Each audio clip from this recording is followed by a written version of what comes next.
Hey guys, this is gonna be me sitting here talking about the NBA and stuff I saw in the games the day of or the day after. I'm gonna record it, just like sounding off on my thoughts, stuff I saw, stuff I liked, stuff I didn't like. Obviously, I'm not gonna be able to watch all 82 games of all 30 teams, but the games that I do watch, which is gonna be probably most of them, and seeing stuff that I do like, I'm gonna talk about if it's interesting, of course. This isn't gonna have any schedule behind it. This is just gonna be me, hopefully like once or twice a week, just talking about stuff I saw. Just because I'm a college student and I don't have all the time in the world, but when I do have time and I do want to talk about something, I'll come on here and talk about it. This isn't going to take away from the podcast. Podcast still coming out every Thursday with Will and Evan. Also, this is just me. This is just a one-man production crew. I don't know how to do any of this, so you're going to have to kind of stick with me. So the first thing I want to talk about was my favorite basketball team. The Dallas Mavericks played their game last night. We lost 87 to 113. And there was a lot of things I saw and a lot of things I didn't like. The first thing that comes to mind was Luka. Luka didn't play well. He didn't shoot the ball well. He playmaked like Luka. He was a fine playmaker. His teammates weren't necessarily making shots either. The whole team shot really, really poorly. And the biggest thing that I saw from him was he wasn't moving without the ball. And that's a big thing. Now, is that the Jason Kidd play calling?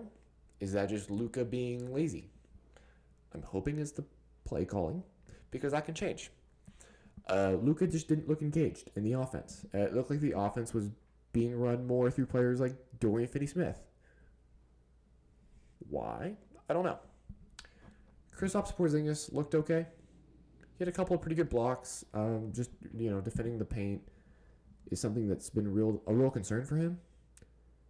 And this is a year I want to see him kind of come out and do okay. He didn't do great, didn't do bad. Jason Kidd's play calling, it looked really, really bad last night. It was real stagnant. It was a real stagnant offense.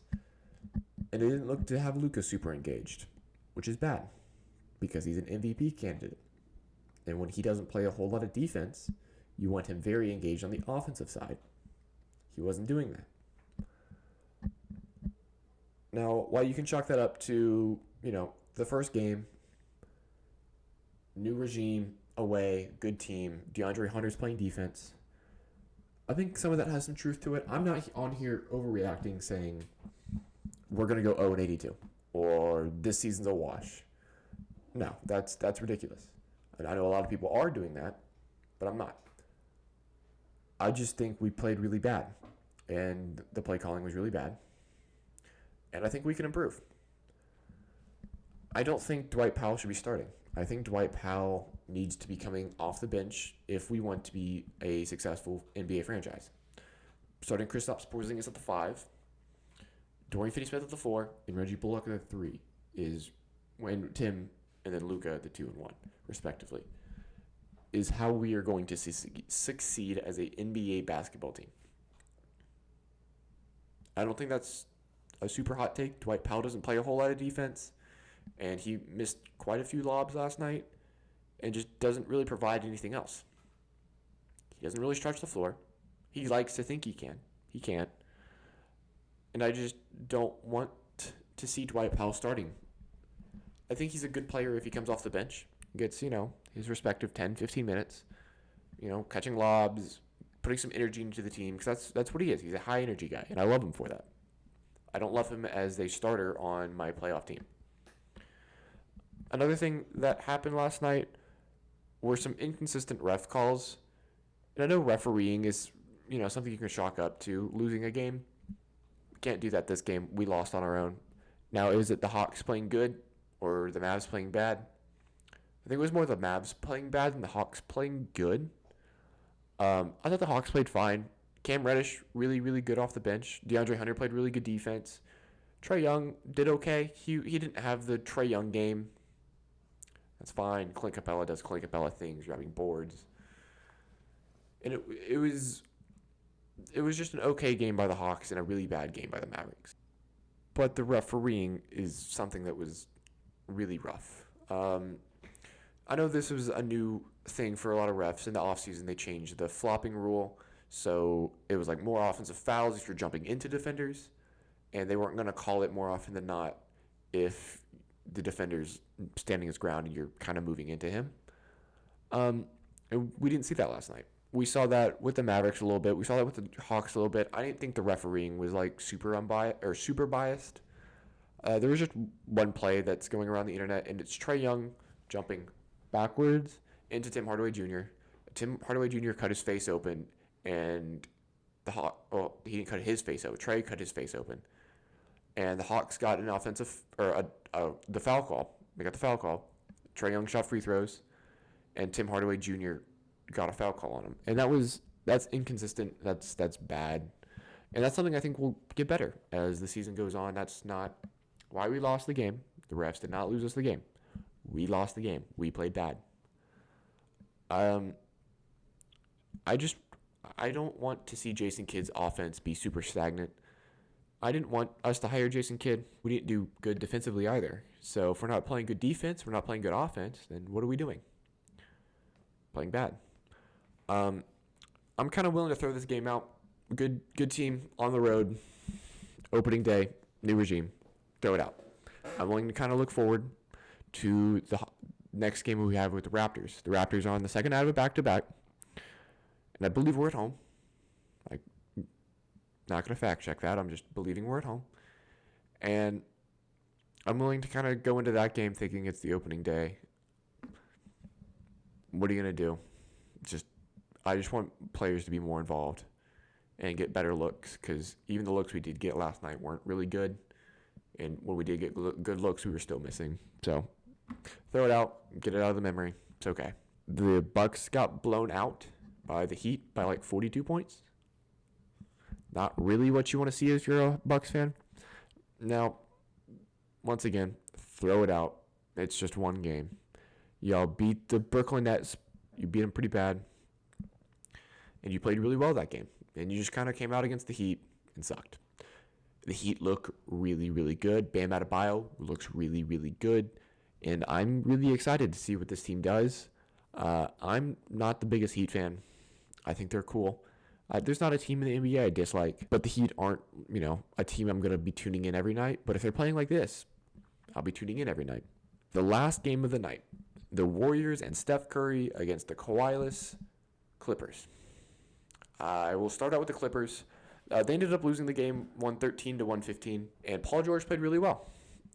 This was a game, and really is a season, that's going to define Paul George as a player. He was the second option for a lot of the time recently. His years in OKC, the past 2 years with the Clippers, he's been the second option. And I know you can make an argument that 1 year MVP G13 was the first option, and you can make that argument. I'm not going to disagree with you, but I think that was still Russell Westbrook's team. And that's undeniable. That was still Russell Westbrook's team in OKC. I think seeing it this year and seeing if Paul George really is the player that he was supposed to be in Oklahoma and supposed to be in the Clippers, and, it really has been. He's been really good. He just gets a lot of bad press when the playoffs come around. Rightfully so. He's been really bad in the playoffs. Now, if he can lead this Clippers team like I think he can, and I think we saw kind of last night, if Steph Curry didn't have a legendary game, they win that game. But I'm just really excited to see what this Clippers team and what Paul George more specifically is going to do. So now let's talk about the Warriors. The Warriors won the game. Steph Curry had 25 points in the first quarter. He was on pace to beat Ty Wilt's 100 points. Obviously didn't do that, or else you would see a very different reaction out of me. Ended the game with 45, which, really, really good. And really came up clutch in the fourth quarter. Really just pushing his team to win. And you didn't get a good night out of Jordan Poole, who's supposed to be their second scorer. Their second best player is Draymond. You don't really look to Draymond to shoot and play make and all that. Or you look to him to play make. You don't look for him to shoot, score. And you didn't. Because he did. It was Steph Curry. Steph Curry hit back-to-back shots in the fourth quarter to close the game. And looked really, really good doing it. he kind of came out the first game and shot the ball pretty poorly, shooting like 28% from the field, not really making threes. And this game, we didn't see that. In this game, we saw Steph Curry killing it. I think that's what we're going to see more often than not this year. Now, when Klay Thompson comes back, I'm kind of curious on what they're going to look like because they looked really good defensively last night. They looked really, really good offensively last night. And Klay Thompson helps both of those. I don't expect us to see the Klay Thompson of 3 years ago. I expect us to see a slower, but still as good of a shooter, Klay Thompson, just because he's coming off 2 very serious injuries and hasn't played in, like I said, 3 years. I think this Curry-led Warriors team has a lot of potential. I'm just wondering what they fulfill the potential as. I don't think they'll be, finals contenders. They might, just depending on when Klay comes back and what Klay looks like. But if we get the Klay that I'm expecting us to, which is, a half, 75% speed Klay for the remainder of the year, I don't expect them to do that. But I'd love to be proven wrong. I really like Steph. I really like the Warriors' offense. It looks really good. Kind of what I want the Mavericks' offense to look like, with a lot of ball movement, a lot of open shots. I think the Mavericks have the potential to do that. This isn't the Mavericks talk. And I just kind of want to see how they do it and if they can live up to the expectations that a lot of people think they have. I'm not putting a lot of expectations on this team, but I'm curious. I'm curious for sure. The last thing, the NBA dropped the NBA 75 last night. And there was a couple of gripes that I had with it. I'm not going to sit here and talk about them because that might be something we save for the podcast. But Dwight Howard has to be on that. He just has to. Dwight Howard is a... God, I got Dwight Powell on my mind. Dwight Howard is a top 75 player in the league. Ever. And that's not really... I didn't really think that was going to be much of a question. Defensively, when he was with the Magic, super good. Led them to a finals appearance when the team had no right making a finals appearance. So that's just something I want to touch on real quick. Might talk about it more in the podcast. Thank you guys for listening. Like I said, this is just going to be something I do every once in a while when I see something I like, when I want to talk about something. More than likely, I'll do one after the Raptors game or the Raptors-Mavericks game just because I want to see if anything changes, if Luke is more engaged off ball, if the screens are getting set better. Just, the little things that really make or break a basketball team that's trying to compete for an NBA championship. And I don't want this to be a long season. And if it is a long season, then you will get a lot of me just talking about other teams. Because if we're really bad, I don't want to talk about it. It's kind of how this goes. Thank you guys for listening. Like, subscribe, all that. Listen to the podcast. Just dropped yesterday. Thank you. I will see you next